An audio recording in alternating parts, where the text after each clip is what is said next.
అక్కడి నుంచి ఇక్కడికి నడుచుకుంటూ వస్తుంటే రైతులు ఒకటే చెప్పారు, సార్ ఆయన భాష మాట్లాడని, కానీ నేను రైతుల భాష మాట్లాడతా. రైతులందరూ ఆడి నుంచి ఇటు వరకు ఒకటే ప్రశ్న అడిగారు, సార్ కరోనా వచ్చింది, 2 సంవత్సరాలు కరోనా కష్టకాలం వచ్చింది, ఆ రోజు కూడా కేసీఆర్ బంద్ చేయకుండా మాకు రైతు బంధు ఇచ్చిండు, ఈ మొగోడు ఎందుకు ఇస్తలేడు సార్ అని అడిగారు వాళ్ళందరూ కూడా. మహిళలు కలిసిండ్రు, ముసలమ్మ ఏడ్చింది, హరీష్ రావుని పట్టుకొని ఒక ముసలమ్మ ఏడ్చింది.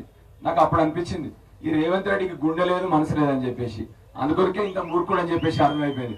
మూర్ఖులకే మనసు ఉండదు. ముసలమ్మలు ఏడుస్తున్నారు, అయ్యా కేసీఆర్ మాకు 2018లో 2000 పెన్షన్ చేసిండు, మాకు ఖర్చులు పెరిగినాయి, ఈయన వచ్చి సంవత్సరం అయింది 4000 అన్నాడు, ఏడ వీకెండ్ సార్ ఈయన అని చెప్పి అడుగుతా ఉన్నారు. విద్యార్థులు వచ్చిండ్రు, సార్ మాకు 5 లక్షల కార్డు ఇస్తానే సార్, మా స్కాలర్షిప్ కూడా దిక్కులేదని చెప్పి వచ్చినారు. ఇప్పుడు మత్స్యకారులు వచ్చిండ్రు, సార్ కేసీఆర్ ఆగస్టు నెలలో మా అందరికి చేపలు ఇస్తుండే సార్, ఇప్పుడు వీళ్ళు నవంబర్ వచ్చింది ఇప్పటికి కూడా చాలా మంది కూడా మాకు చేపలేదు సార్, కొద్దిగా మీరు అడుగురు సార్ అని చెప్పి వాళ్ళు వచ్చిండ్రు. గొల్ల కుటుంబాలు వచ్చిండ్రు, ఇట్లా అన్ని రంగాల వాళ్ళు మాకు ఇప్పుడు దాడి పొడవున వచ్చిండ్రు. ఒకటే విషయం అడుగుతా ఉన్నాను నేను ముఖ్యమంత్రి గారిని, ఎప్పుడు చేస్తారు? కావాల్సే మా పేగులు తీసుకుంటారా? తీసుకోండి. మీరు మమ్మల్ని కొడతారా? కొట్టుండ్రి. మా మీద బాంబులు వేస్తారా? వేయండి. కానీ మేము మిమ్మల్ని ప్రశ్నిస్తూనే ఉంటాం, తప్పకుండా ప్రశ్నిస్తాం. ఇంకొకటి, ఇవాళ నా దోస్తు పొద్దున్నే నేను ఇవాళ పాదయాత్ర చేస్తున్నా అంటే నా దోస్తు ఒక న్యూస్ పేపర్కి వెళ్ళి ఆర్టికల్ పంపించింది. ఇవాళ అది ఏముందంటే ఈనాడు పేపర్లో వచ్చింది, అది ఇవాళ పొద్దున్నే వచ్చింది. రైతులను ఇబ్బంది పెట్టే వారిపై కఠిన చర్యలు, ముఖ్యమంత్రి సీఎం రేవంత్ రెడ్డి. మరి ఎవరి మీద చర్యలు తీసుకోవాలి మనం? ఎవరి మీద చర్యలు తీసుకోవాలి మనం? ఆయన ఇచ్చిన దానికే ఆయన మీదనే చర్యలు తీసుకోవాలి. రెండోది, ఇంకొకటి నేను ముగిస్తా, హరీష్ గారు మాట్లాడాలి. కొందరు కాంగ్రెస్ నాయకులు మనం ఇవాళ ఈ పాదయాత్ర చేస్తుంటే మాటలు మాట్లాడింది, వాళ్ళ గురించి వ్యక్తిగతంగా మాట్లాడగాని వాళ్ళు మాట్లాడిన మాటలు మీకు ఒక్కసారి వినిపిస్తాం. మీకు ఒకసారి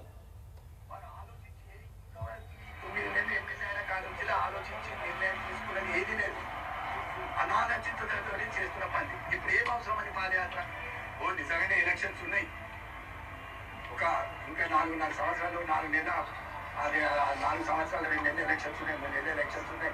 ఒక 6 నెలల ముందు నిజంగా రైతులకు అన్యాయం జరిగింది, 4.5 సంవత్సరాల జరిగిందని నువ్వు పాదయాత్ర చేస్తే దానికి సారీ నేను పేరు చెప్పా, మీరు కూడా పేరు చెప్పకూడదు. నేను ఒకటే విషయం అడగదలుచుకున్నా మీ అందరినీ, నేను ఇవాళ చేసింది తప్ప? మనం కూడా వాళ్ళ లెక్క ఎలక్షన్ల కోసం డ్రామాలు చేద్దామా? మన రైతుల పక్షాన్ని నిల్చోవన్నా వద్దా?